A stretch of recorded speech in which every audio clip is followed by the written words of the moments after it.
yes, all of the above this week without talking special session.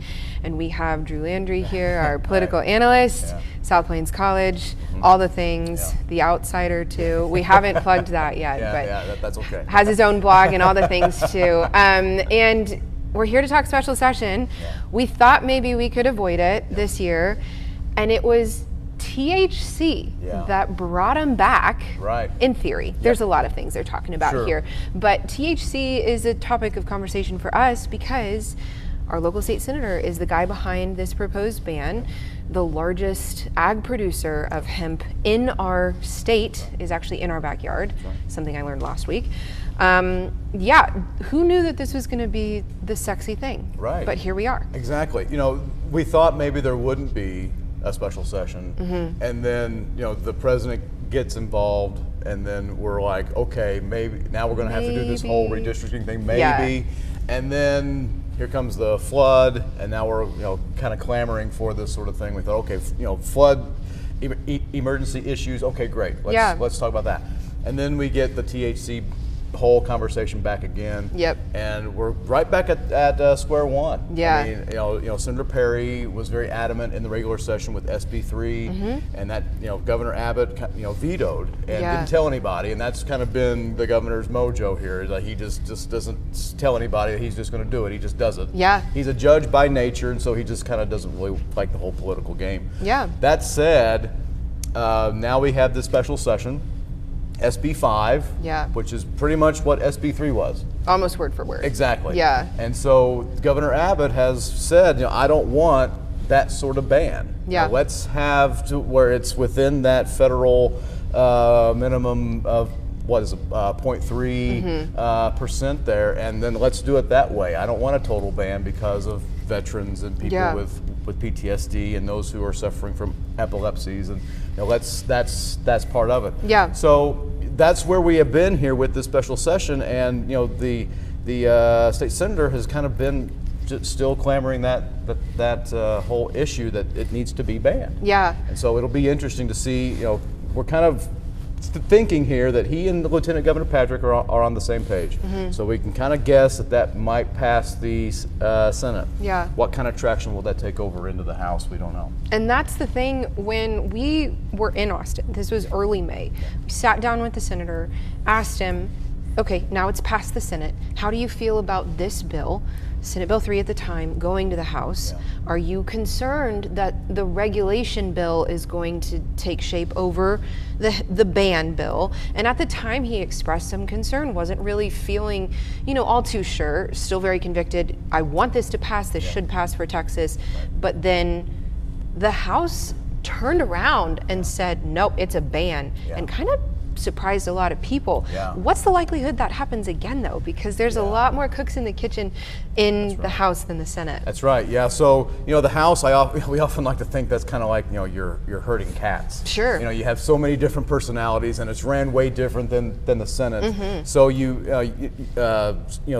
State Affairs Chair Ken King, he's got a different perspective on this. He has the mindset of the farmers and the veterans. It's just a different take on the whole issue than State Senator Perry.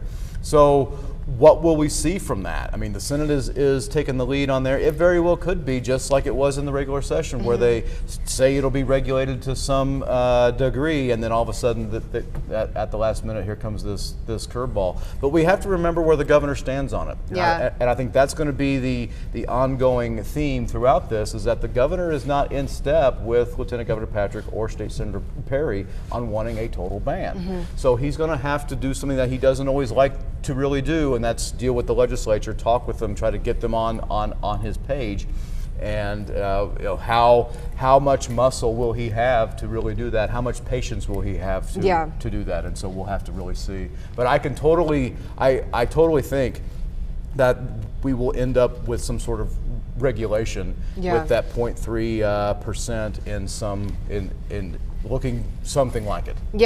Well, that's the thing, is there's also a federal statute to contend with here. And so you have to rectify whatever we do in the state with that. And that gets complicated. We've seen that in the states where it's already legalized recreationally, and the feds are really confused about that. So, you know, and there's lawsuits in several states that have gone both ways. So it's kind of up in the air when it comes to that. To change the subject entirely, we should probably Which we like to do. Yeah, exactly. When we're speaking of the feds, we should probably talk redistricting. Sure. I don't think a lot of people understand that this doesn't happen for another 5 years normally. Right.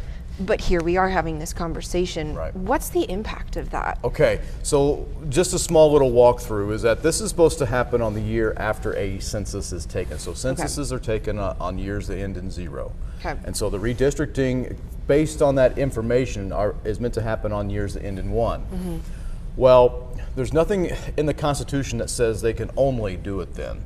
Because when the Republicans tried this in Texas in 2003, they were sued for this, and the Supreme Court says, well, it doesn't say you can only do it then. Yeah. So theoretically, you could do redistricting every single session based on that particular information. You know, a state like Ohio has it to where they redistrict twice every 10 years. Wow. So they do it, you know, every 5 years. We like, you know, Texas likes to say, okay, we're just going to do it once every 10 years. I mean, it's such a painstaking task. It's tedious. It really is tedious. You're dealing with a lot of, just like you said earlier, cooks in the kitchen. They all want their own little, their own area, and so it's really difficult to kind of balance all of that. It's a giant headache that a lot of states, including Texas, doesn't really like to really deal with. Yeah.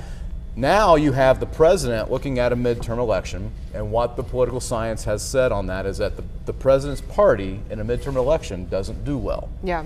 So President Trump is very much concerned about this midterm. And so what he has asked a lot of members in Congress from Texas to do is then get a hold of the governor and say, call a special session, redistrict.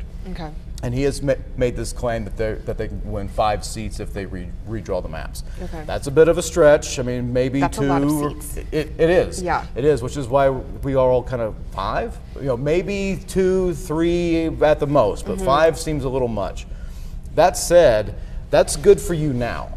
So if a state wants to redistrict, or what some will call gerrymandering, where they manipulate the districts to really benefit the party in power, that is good for you right then and there in the middle of that decade. Yeah. That could come back and bite you later in the decade. Okay. Because you're taking safe districts and you're thinning out your support to go into other districts. Okay. So what this later becomes known as, it's not necessarily a gerrymander as it is a dummy-mander. Okay. So it's kind of a fun... Could really turn around. It really could. So, but the president isn't concerned about that. Okay. He's not concerned about 2028 or 2030. He's concerned about 2026. Yeah. So, because that's the last midterm election he's going to have. Yeah. And if the conventional wisdom goes as it is, that would mean Republicans would lose seats in the House, and they have a very thin majority in the U.S. House the way it is. So a net loss of 5 or 6, that brings over control to the Democrats, and that hurts his agenda. No pressure, Texas. Exactly. Yeah. So he's wanting Texas, the Texas House and the Texas Senate, you know, the ledge here, to redraw those maps.